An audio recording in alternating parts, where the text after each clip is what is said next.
3, 2, 1, go. Hi, everyone, and welcome to this CPE webcast, Becoming a Modern Firm, the 5 Stages of Development.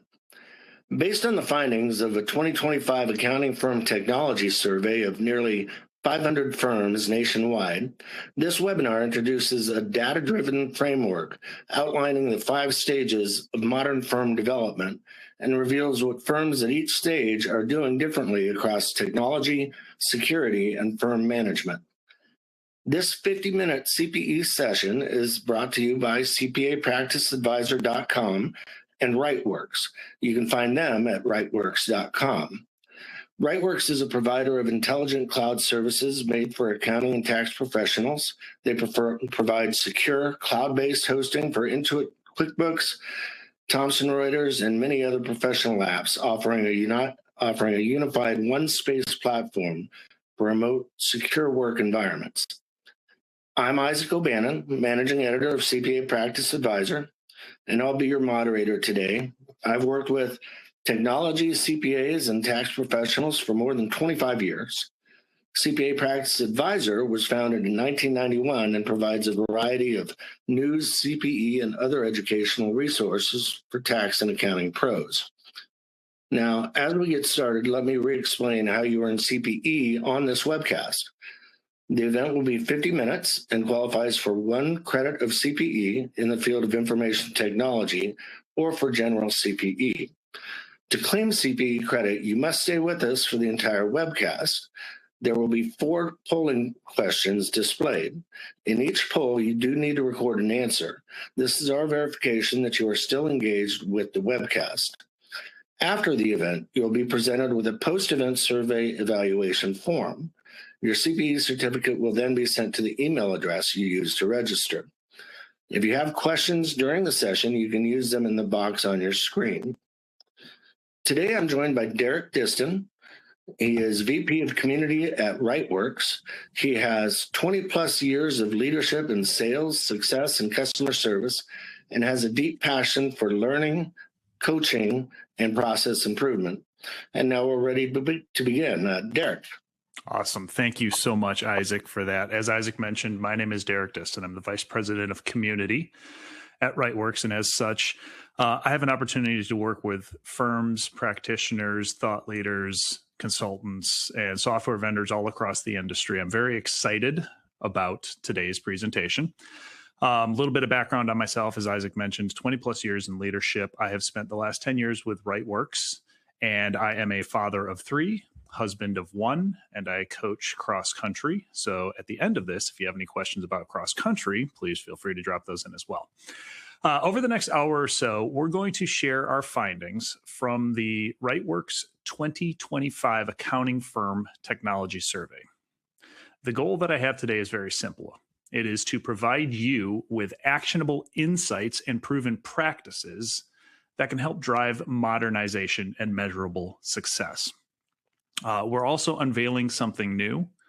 Our research team took all of the data from that survey, built a stage-based framework that shows exactly where firms sit on a 5 stages of modern firm development scale. The best part is at the end of this, you'll be able to take that assessment yourself to see where your practice sits on that development scale and how it compares to firms nationwide. Let's get started, and I'm going to talk a little bit about our research approach. Our objective for this was twofold. We wanted to quantify the impact of modernization for accounting firms, and we wanted to establish a data-driven framework that categorizes firms into these distinct stages of development. We conducted a 10-minute online survey last summer, that's June and July of 2025, and we reached out to nearly 500 decision makers and influencers at accounting firms nationwide. We also made sure that the firm size distribution amongst this cohort closely matched the actual US market. 51% of these were small firms that would be 1 to 5 employees. 26% would be classified for this purpose as mid-sized firms, somewhere between 6 to 20 employees. And 23% of them were larger than 21 employees. We did not actually place a cap on firm size at the top. So all the differences by firm size that you'll see today are statistically significant. The team believes that this is to the 95% confidence level. So we can confidently say these are not just trends, these are real measurable gaps in how firms operate. Let's take a look at what we found. So the biggest headline, the biggest takeaway we absolutely have to lead with is this.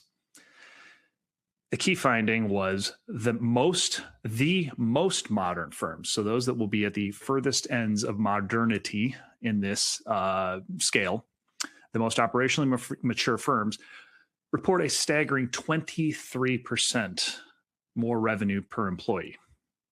That suggests that modernization is not just an expense, it's actually a profit driver.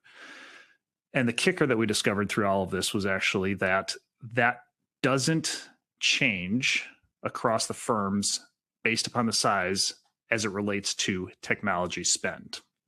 6% of annual revenue was spent on average across firms, small, medium, and large, which to us suggests that the return on investment is about the choices that are made with that technology spend, not the spending itself. Because that investment level is consistent, that revenue gap suggests it's not about how much is being spent on technology, but rather what is being spent on and how it is being implemented.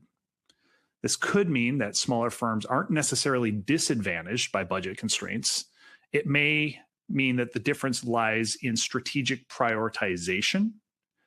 In other words, modern firms appear to invest more in client-facing tools, automation, and integration, while others who may not be as far on the modern firm continuum would probably be investing that money in legacy systems, creating manual workarounds. So let's talk about the 5 stages. Here's what we created. Each survey respondent was assigned a percentage completion score that was based upon the weighted criteria from the survey. The most critical factors carrying a greater influence to the calculation. The firms were then scored on their operational maturity from stage 1, called pathfinding, all the way up to stage 5, known as future proof. How did our survey respondents do? Well, 34% of firms in our study were classified as stage 1, means that they checked the box or completed up to 49% of the criteria. From there, going into stage 2, emerging firms, we saw that these are firms that had completed between 50 to 64% of the tasks, reaching a operational maturity level that we then classified as stage 2. We saw 31% of our firms in there. As we continued to move up the maturity scale, 27% of firms landed in stage 3, which we call optimizing, which is where they are streamlining operations, and this was somewhere between 65 to 79% completion.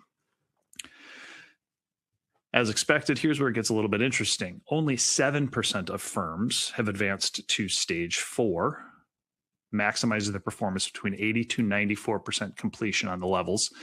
We called this stage 4 advancing firms. And only 1% of firms reached stage 5, which we call future-proof status. As you can see, that is between 95 to 100% operational maturity. What this tells us is that the vast majority, 92% of firms, are still in the first 3 stages of development with significant room for growth and optimization. And as we dive deeper into the data, we'll explore what separates these stages. There were 3 areas of focus within this survey. The first was technology and workflows. This is the core infrastructure. This is where cloud use, remote work capabilities, the adoption of systems like a single sign-on, anything that centralizes user access fall. The second is in IT administration and security. This is all about data protection, system maintenance, and whether it's managed in-house or outsourced. And third, arguably the most neglected area, is firm management.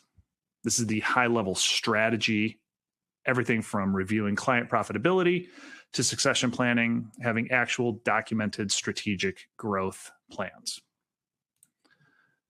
I'm now going to ask to have the team present our first poll so that we can take a chance to see where this audience might fall as it relates to the upcoming focus on those 3 categories. Okay, Derek, our first question, our first polling question for CPE credit. Make sure you're logging in an answer. I believe my firm has adopted best practices most in which following area? Number one, in your technology and workflows. Number two, in your firm's security and IT administration. Three, in your firm's management processes. Or four, equally across all three of the above categories. It'll be interesting to see how these go through. I noticed that you said part of the findings of the 2025 survey were less adaptation at the firm management workflow, at the firm management level. So you've got the practice level, day-to-day workflow operations are the most adopted. And then security and IT comes in second. And then some improvement needs to be made maybe along the lines.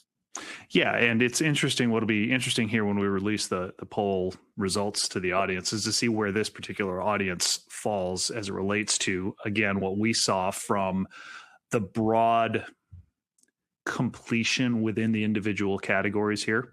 I think we can go ahead and send those results. It looks like we've got a pretty decent return on those.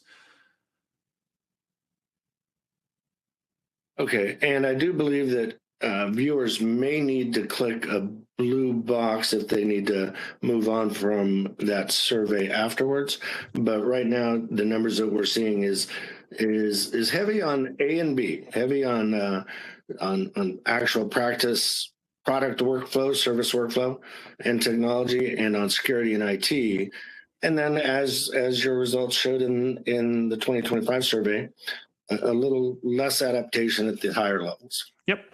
And what's interesting here, as you mentioned there, Isaac, B, the security and IT administration, had the highest percent of respondents, which when we took a look at how firms scored nationwide out of this score, correlates to what we're seeing from this audience here. We saw about 72% of firms had made significant changes to get their security house in order, if you will.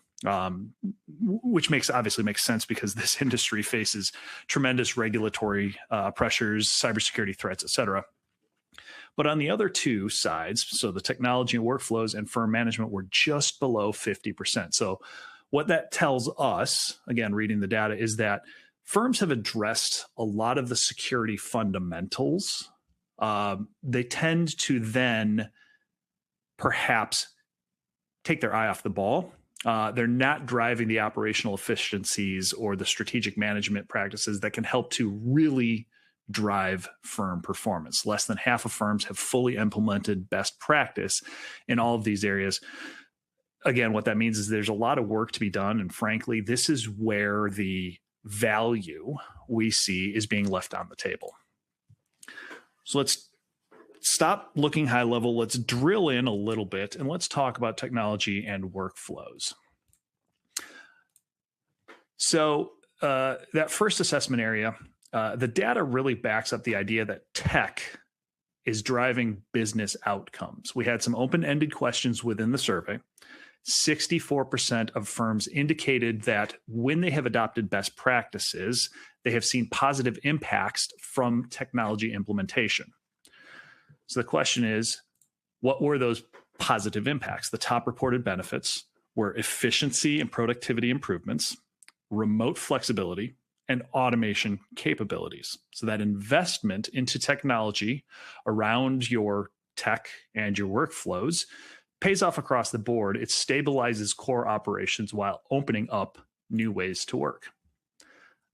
We're going to jump right back into a second question here. So hopefully the team is ready to send that live to the audience. So again, if you happen to drift for a second, lock back in. We've got a second survey coming for you right now. Okay, your second CPE question is, of your total data, you've moved the following percentage to the cloud, either remotely hosted on non-firm-owned hardware or other SaaS services. So you've moved 0 to 20%, 20 to 40% to the cloud, 40 to 60% of your data, 60 to 80, or over 80 to 100% of your data is now stored securely in the cloud. And for brevity, I'll let Derek take it and tell us about the importance of it. Yeah. So the most important thing to understand here is that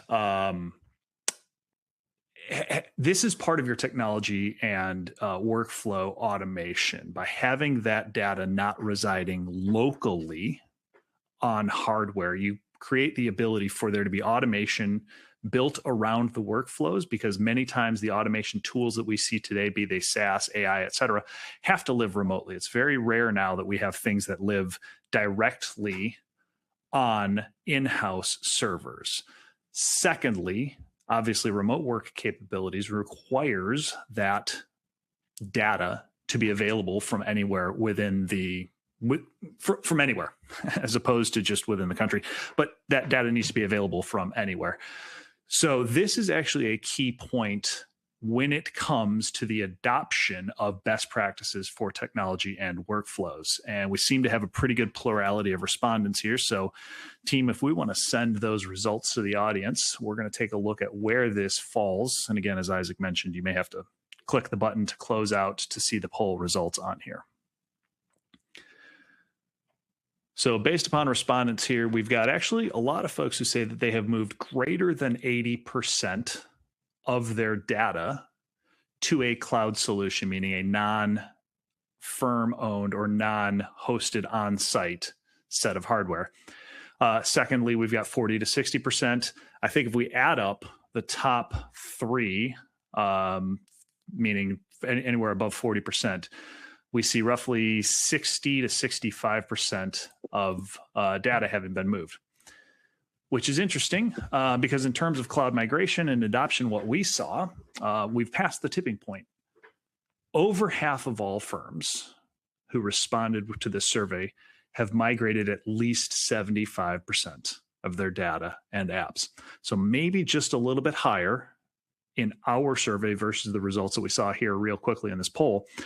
But at the same time, I also recognize you guys are making a decision right now that's sort of just finger in the air to determine exactly how much you have moved.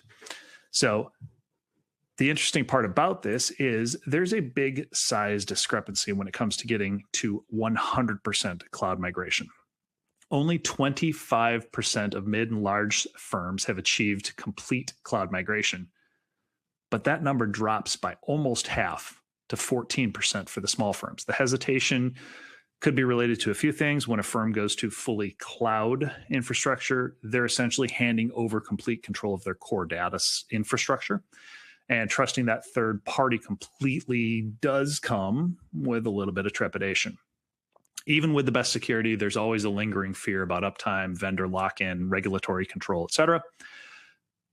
Many firms want the benefits, the remote access, the efficiency, but they stop just short of putting all their eggs into that remote work capability basket.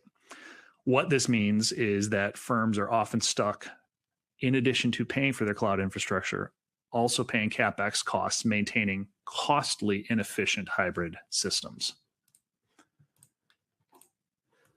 So let's look at both sides of the cloud migration, the challenges that you would face and the benefits that are being sought. Starting with the top challenges, the number one obstacle is a lack of technical expertise and resources. We saw 40% of respondents respond that this was the thing that was holding them back. This tells us that organizations simply don't have the in-house skills needed to execute those successful migrations. And that's all right, but that is a significant barrier.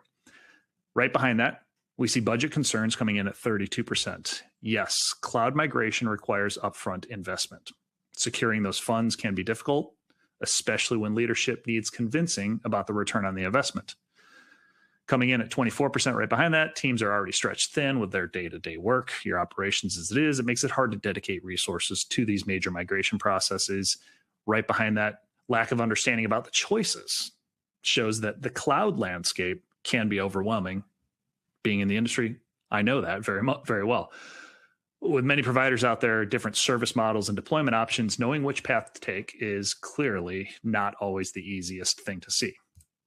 However, on the flip side, beneficially, we see When you make these migrations, 56% of people say the reason they want to do it is it allows them to have remote access to all of their tools and data. This makes perfect sense. Obviously, today's distributed work environment, which has been hypercharged since COVID and work from home, clouds enable employees to be able to access data and applications from anywhere. Behind that, fairly significant drop off in a benefit of moving to the cloud was cybersecurity. Some people see security as a challenge. Many organizations instead recognize that cloud providers provide a more robust security system than they could ever possibly achieve on-premise. Data backups immediately behind that, 14%. Ease of use at 6%. Those rounded out the top benefits that we saw from the survey, showing that operational efficiency and business continuity are also key motivators. So while the challenges are real, especially around skills, time, and budget, the benefits, particularly those around accessibility and security, can be compelling enough to drive organizations forward. So let's talk about the value of the cloud. 2/3, 67%, recognized that cloud migration has a high or very high value for their operations. This perception varies dramatically by stage development. However, firms in the top 3 developmental stages, so 3, 4, and 5, show a strong consensus that somewhere between 86 to 88% believe that cloud migration was highly valuable, while those at the far end, stage 1, generally aren't as convinced. Only 40% believe that there was high value in moving everything to the cloud. Our research shows that by prioritizing foundational tools in their cloud journey, such as email, communication platforms, accounting software, these are the most widely adopted cloud applications, meaning those that you can move to the cloud. This reflects a measured approach where firms can validate that technology. You can also validate the process and the time necessary for some of these migrations with your less risky business components first. Maybe this creates the pathway for firms to make their migration. Okay. Can't talk technology without talking AI. Something I love to talk about. I'm going to try not to pontificate. There are potential rewards. And we all know this. The potential rewards with AI are huge, but the perceived risks that are out there prove to be nearly paralyzing to adoption. This conflict is undeniable when you look at the results here. 96% of firms surveyed said that they saw benefits with AI. A slightly larger percent, 98%, have major concerns. So obviously, universal awareness has now met near universal anxiety. On the benefit side, AI, the story is clear. 70% of accountants cite time savings as a primary advantage. This makes sense. AI can handle repetitive tasks like data entry, reconciliations, report generations in a fraction of the time that we as humans can do. Close behind at 60%, automation of tasks. This goes hand in hand with time savings, but it does speak to the ability of AI to help eliminate manual processes. Interestingly enough, ease of use and cost savings on staff both sat at about 22%. This tells us that AI promises efficiency gains, but those of us in the industry aren't quite seeing it as a straightforward plug-and-play solution yet. Nor is anybody using this or seeing it primarily as a headcount reduction tool. So we flip to the concerns. We see some very important hesitations. 61% are worried about inaccuracy, hallucinations, et cetera. This is the highest concern. And in accounting, there's no doubt about that being a top concern. A small error in some report or data can lead to significant compliance and financial issue cascading. This is anxiety, completely understandable. Privacy comes in right behind that at 54%, which reflects the sensitivity of the information that you all work with. Obviously, accountants, you are the custodians of confidential data, and you need assurance that your AI tools will not compromise that trust. Unsurprisingly as well, 52% of respondents cite a lack of training as a barrier. This is critical, and as AI continues to evolve more rapidly every single day, we know we need to adopt to succeed. We know we need to invest to upskill our teams in order to succeed. Finally, 28% are concerned about the costs. This is another monthly recurring subscription that tends to hit the credit card This suggests that these investments and subscription fees still provide significant amount of hesitation under consideration. So what's the takeaway? Well, you guys as accountants see the potential, especially around time and automation, but you need to have confidence in your accuracy, data security, and proper training before you can make that ROI decision and adopt widespread AI. So what about the usage as it is? Well, roughly 51% of firms are currently using AI in some capacity. I'm guessing a significant caution there is to that knowledge gap that we discovered on the other side, where 52% feel like they are not knowledgeable enough yet. However, that being said, we did find that 65% of respondents claim that they have minimal to basically no knowledge of how to properly integrate AI. You may have heard about it. You may have played around with ChatGPT, but how do I use a different tool, BlueJay, CoCounsel, et cetera, in my practice to allow me to step forward in the future? Implementation use cases, 37% of people said that they see research, with another 10% who are already working on implementation for that. 28% of respondents said that they see communication as perhaps another level of implementation for AI. Not surprisingly, at least 14%, almost half of those who said that they were saw it as a use case are already working on it. And then finally, within data analytics, 15% of firms said that they are currently using AI for that, while another 19% are working their way through. As it comes to AI and confidence, there is some encouraging news. And little segue or a little side note on this. As I said, we did do this survey in summer of 2025. I will be interested to see the results from the survey this summer in 2026, because the AI bandwagon, that AI growth curve just continues to shoot up. But what we did see between the last couple of years, significant comfort and knowledge has grown with AI. So comfort levels jumped from 34% to 46% over that 2-year span. And what's significant here is that comfort is actually outpacing knowledge growth. This suggests that accountants are gaining confidence, and you're probably gaining it through hands-on experience, even as you continue to learn how to refine that use within your practice. This could also indicate that accountants are realizing AI is not necessarily as intimidating as you once feared it was. The quote at the bottom of the screen here covers everything. Once you get past that AI learning curve, you will see positive outcomes with its implementation. So, what are some key action items that you can take to modernize your firm as it relates to technology and workflows? First and foremost, sit down and develop your cloud strategy. As you saw, we now know that roughly half of your peers are at 75% migration. It is a process to get there. However, the benefits outweigh the setup process, and it's not as difficult as you might think. I can promise you that. So chip away at it. Start with the low-hanging fruit. Take that email, take those communication tools, take your core accounting software. Those low-risk, high-impact moves, they will help you get comfortable with the cloud migrations, and they can act as that gateway towards full cloud adoption.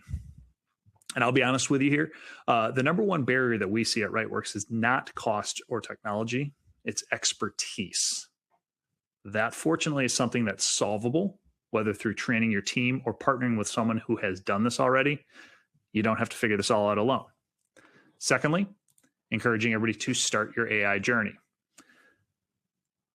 You'll notice I said start because this is a never-ending journey here. You don't become an AI expert overnight. In fact, I would argue that aside from very few people in this world, there is nobody that is an AI expert. So begin with simple, practical use cases like research, client communications. Think of AI as the smart assistant for your team, not a replacement for somebody for your team.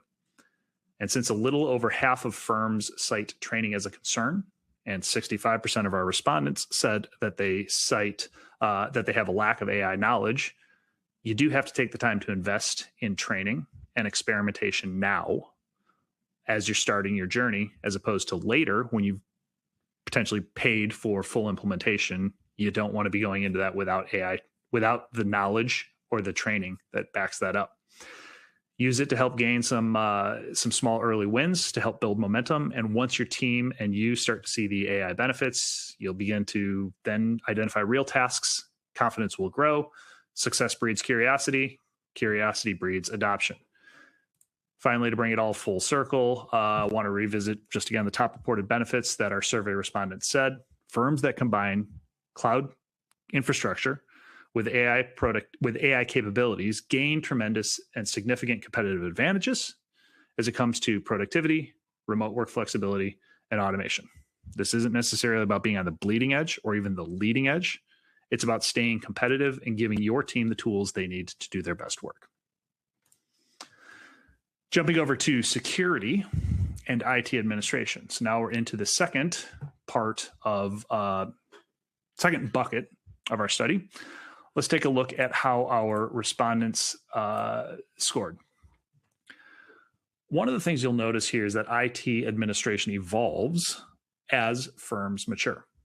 What immediately stands out as you take a look at this is the bright blue line represents a hybrid approach, where that's where firms are using both the internal staff tools and external consultants for their IT, so internal staff and external staff for their IT management.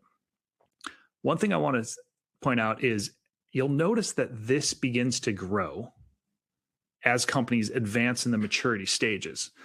So we talk back to the stage one. These are those who have completed 0 to 49% of the tools or of the tasks on the modern firm journey. In-house management continues to dominate that. Almost 50% of firms say that they are managing their entire security and IT administration internally. About 25% of them are outsourcing it completely, and 25% of them are using some sort of hybrid approach. By stage two, you begin to see that hybrid approach really grow as it doubles in size. Pure in-house at that point drops by almost half. It's because as firms grow, they realize that they need to shift their expertise to their work and not worry about the expertise in the IT administration. That's where they bring in the outside experts to help them. By stage three, hybrid jumps further. We get to about almost 60%, becoming a clear majority on here. And at stage 4 and 5, in-house management has disappeared almost completely. You now have hybrid management at roughly 75% of firms.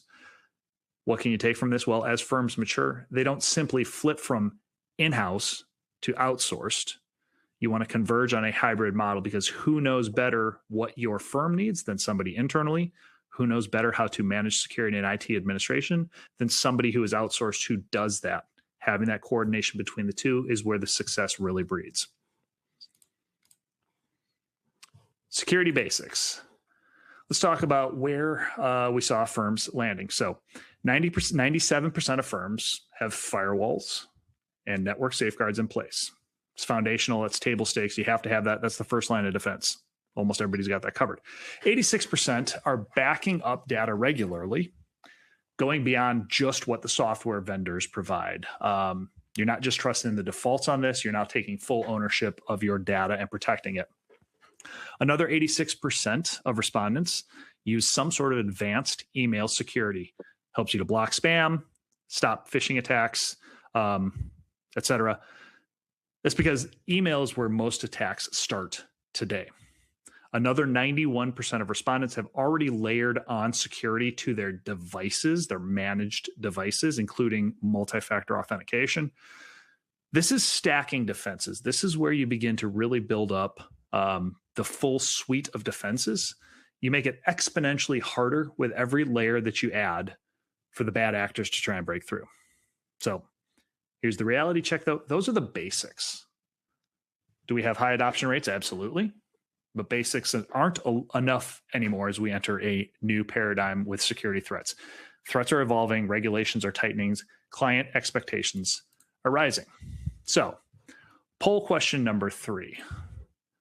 Okay, so CPE question number 3. Regarding cybersecurity, does your firm provide cybersecurity awareness training to your staff? 1, not at all. 2, irregularly. 3, annually. Or 4, semi-annually or more frequently. And I can speak for the company that I work for. We are periodically required to perform an array of trainings. They can be videos on topics such as proper workplace security protocols to data security to phishing prevention. And then we're tested at times, where the security training team will send us fake phishing. And it's not to get us in trouble. It's to help us remain vigilant because, we are we are handling some sensitive information, but also our customers are. And so, they keep us compliant with federal, state, and even international regulations. Yeah, and it's really interesting about it too, because as I mentioned in that last slide, we talk about let's call it the hardware detection levels or the software detection levels, prevention levels. Isaac, you're exactly right. Once you start to layer these things on top of it, you get to a point where the threat is strongest at the human element of the chain. So let's send the results to the audience so that we can see where this audience says that they are getting their training from. And as you can see here, again, you may have to click the X to close out to see the results here.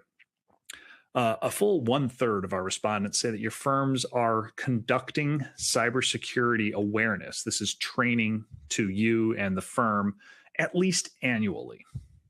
Another, frankly, 28% of you, so a good quarter, are doing it more than annually. This is all well and good. You factor in the fact that there's another 25+% who are doing this, if not annually or regularly, at least have thought about it. That's good. That brings us to roughly 88% of firms that are at least engaging in some sort of cybersecurity awareness. Here's what's interesting.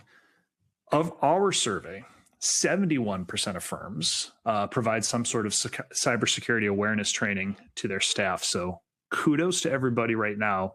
You are part of firms that are already further along that maturity scale when it comes to security here. However, of that 71%, only 66% of them are doing it regularly. So that means that fully 1/3 of firms are relying on old, potentially one-off training. Of that, as Isaac mentioned with the phishing simulations, only 59% are providing phishing simulations. I can promise you, almost every single one of you probably got an email either this year or last year from a new potential client saying they wanted you to review their books. They wanted to book a meeting because they're referred or whatever. And they probably sent some attachment. Chances are that was a phishing scam. That was a phishing attempt, because who wants to send all of their personal data over email to a new accountant, somebody who they've never met before, if they don't have nefarious intentions with that? Human error absolutely causes the most security breaches. Therefore, more consistent and comprehensive training can help your firm improve security. And the good news is these are relatively low cost. Second gap that we found. This actually might be more dangerous than the cybersecurity awareness, simply because we hear and see the stories in the news and on social media about the human actor making the bad decision. That creates awareness, makes us think a little bit more before clicking that attachment. However, every single one of us lives and breathes with one of these things, probably. It's the mobile devices. And mobile device management actually is a significant security risk. It's the ability to have that taken from you and stolen, and have that data easily accessible to somebody else, especially if you access your tools through your phone, creates a tremendous security risk. Only 42% of firms that we surveyed have the ability to remotely manage or wipe mobile devices, and that includes laptops, if they are lost or stolen. This gap is particularly concerning, given, as I mentioned before, that we see an increasing use of mobile devices beyond just the laptop itself. And coupled with the sensitive nature of the accounting data, two-factor authentication, if you no longer control your phone, is not doing you any good. As it relates to sizes of firms, while cybersecurity risks are universal, resources to address them are not always universally available, particularly for small firms. We can see from this survey that smaller firms are actually doing quite well in certain areas. 96% of firms have implemented network safeguards. Again, like I mentioned, the firewalls, the antivirus software, 87% are using multi-factor authentication and other device level protections. That's pretty impressive. However, when we compare small firms to their larger counterparts, we do begin to see consistent gaps across nearly all security measures. And the truth is, small firms are at the exact same risk as larger firms. However, many of them feel they cannot afford the higher fees to keep their data secure like the large firms can. So a couple things that you can help to align your firm towards the best practices. You may have the security basics covered. However, there are still critical operational gaps that you can address. The first is begin to plan your transition towards that hybrid IT management. Again, pure in-house IT disappears as firms move up the maturity scale. Regardless of size, the most mature firms have completely moved away from in-house IT management. It becomes hybrid. The best place to start is to look at places where you can identify where you need IT expertise. That can be as simple as the cloud migration, the data migration, email security, device management, or it can be cybersecurity awareness, cybersecurity training. Find a vendor who can address those pressure points. Secondly, close that training gap. Human error, again, your largest vulnerability. As we saw from the research, only 66% of firms provide even a minimum amount of cybersecurity awareness. Make sure to host something. I would suggest quarterly. That can be as simple as getting the team together, having conversations about what cybersecurity threats they have seen, heard of, or just saw on the news. Make sure to include phishing simulations. Find a vendor who you can partner with, who you can work with, who will either provide the phishing simulations for you or who can partner with you to craft compelling phishing simulations. Only 59% of firms are currently doing this. And finally, as we saw, let's fix that mobile device management gap. Let me ask you this. If you could remotely wipe every device that you have with client data on it, could you, if you wanted to, could you do that? As I mentioned before, only 42% of firms say that they can. Unmanaged mobile devices are your biggest liability. Humans are your biggest risk. These are your biggest liability. You need to look into some sort of vendor or partner who can give you mobile device management solutions. They are relatively affordable, believe it or not. And again, the cost of not doing this can lead to catastrophic data breaches. Third and final as we start to bring this one home.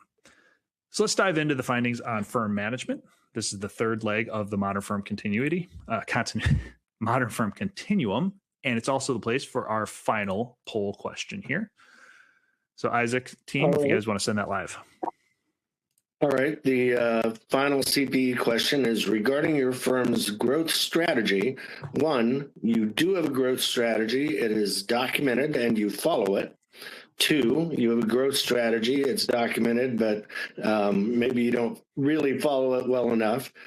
Three, you have a growth strategy that is undocumented, but we tend to follow it. That's a little hard to defend there. Number four, we have a growth strategy that is undocumented and not followed. Or five, you're being honest and you don't have a growth strategy. So a couple of those are kind of in the same group. You know, if you have one that is undocumented and you're not following it, you don't have one. It'll be interesting to see. I do hope at least people have this, and it should be, right there with your WIPs, or not WIPs, with your what am I thinking of? WISP. WISP. Yes, yep. Yes. I had that. The acronym backwards. Yeah, two of them backwards. That's all right. What's interesting is as we start to look at the results here, and I think we can go ahead and send those live to the audience here.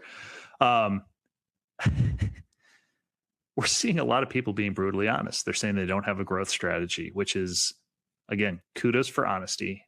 Also not surprising. In talking with a lot of firms, particularly those who are founder-led still, you don't have a great growth strategy because you're so focused on the day-to-day operations. You're also focused on what might be succession planning. Succession planning is not the same as growth strategy. plenty of resources out there to help you deal with these. But what I am pleased to see is that almost as many, 28%, said that you have a growth strategy. It is documented and you follow it. And another 21% said you have a growth strategy. Your firm leaders at least kind of know what it is. You haven't documented it, but you do tend to follow it. So kudos on that. We'll talk about how growth strategy impacts here in a minute. Let's take a step back and let's talk about the WISP or WIPs, as Isaac just mentioned there a second ago. I'm happy to report 81% of firms in 2025 have a written information security plan in place. For context, this is a legal requirement for firms that are handling sensitive tax data. Most of you know that. Vast majority of firms are meeting the bar. What's even more encouraging is what is happening just beyond checking the compliance box. Of those firms, 74% conduct an annual review to account for the changes in new technology and process changes that they have brought in place. You're treating your WISP as a living document, not something that sits on the shelf. That is an absolute best practice. And 88% have a clearly documented outline for how you protect your data, both for internal operations and for client information. You're not just saying you have a plan, you're spelling out specifically how to safeguard your sensitive data. What this tells us is that firms recognize data security isn't just about compliance, it's about trust. Your clients trust you with their data, their most sensitive information. The numbers show that this profession takes that responsibility seriously. Client considerations. Client management is an integral part of firm management. Your clients fundamentally shape your firm. They influence your profitability, your capacity, your growth trajectory, and ultimately your firm's value. The challenge is that client management often takes a back seat to our day-to-day work and delivery. You get busy serving clients. You don't always step back to evaluate whether you're serving the right clients in the right way or how you're doing that. Let's take a look at how firms are with this. 53% of firms have at least developed an ideal client profile, and they use that to guide new business decisions. This helps them be more intentional about who they bring on. 58% review client profitability to identify low margin accounts. This visibility helps you understand where you're making money and where you may need to adjust pricing or scope.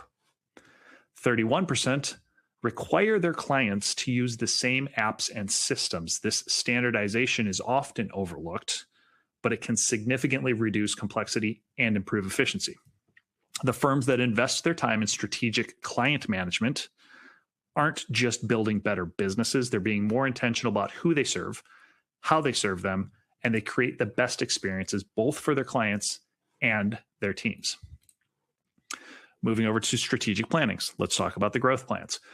When we look at firms, 7 out of 10 operate without a roadmap for growth or succession. There's a lot of reaction going on here instead of just planning.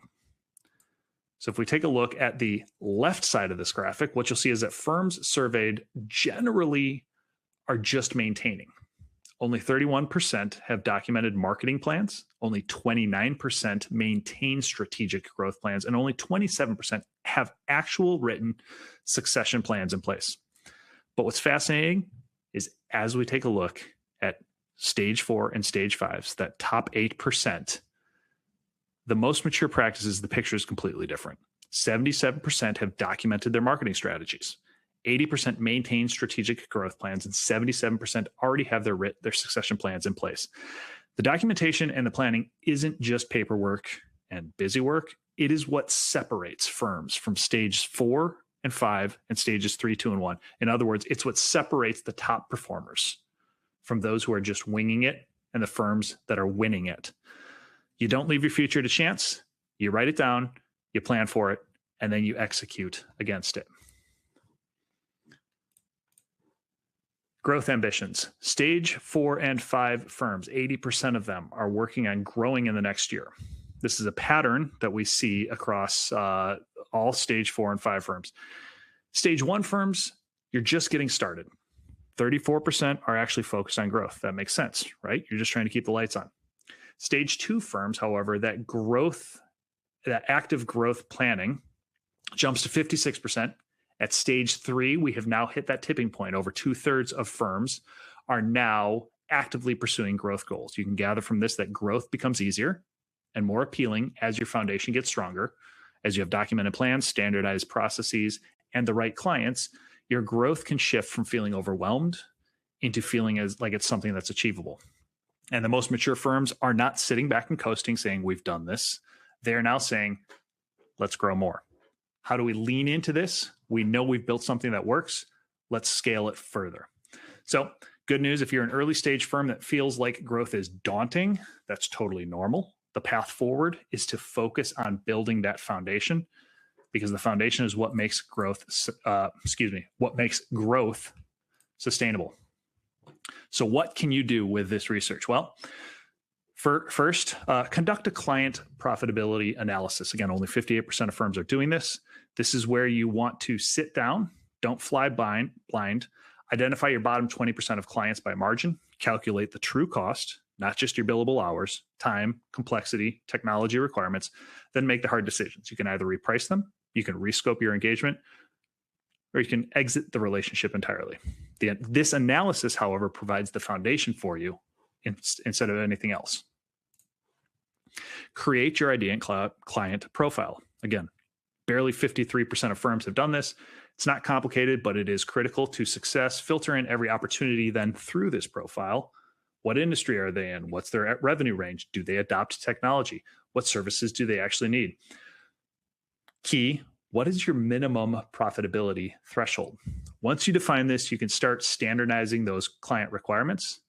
Make 3 to 5 core platform decisions non-negotiable for new clients. And that single move alone will dramatically reduce the complexity and it will increase your capacity.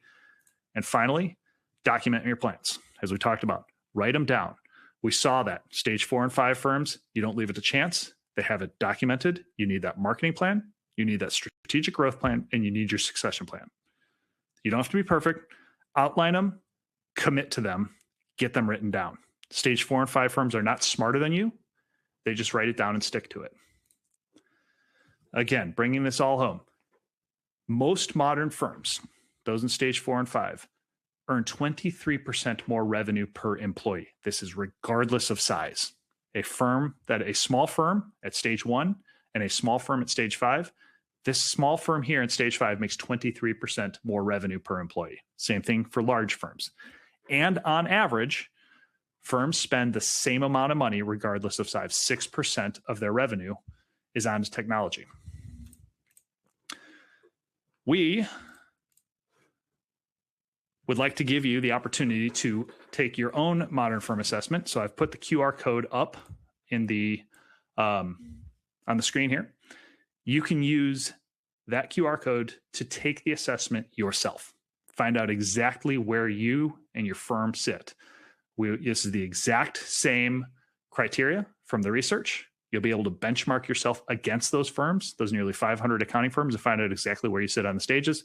You'll be able to see what developmental stage your firm is in and get your score in those 3 key areas here. Most importantly, you will then see exactly where you sit on those 5 stages of modern firm development, how your firm compares then to the leaders of the industry. Strongly encourage everybody to take the assessment. This is completely free. It gives you a benchmark to work against. And finally, last takeaway, Rightworks community. So this is a completely free offering to anybody who is attending this webinar here. At community.rightworks.com, we have foundational resources available for you. If you scan the QR code here, it will take you in. These are available for free within community.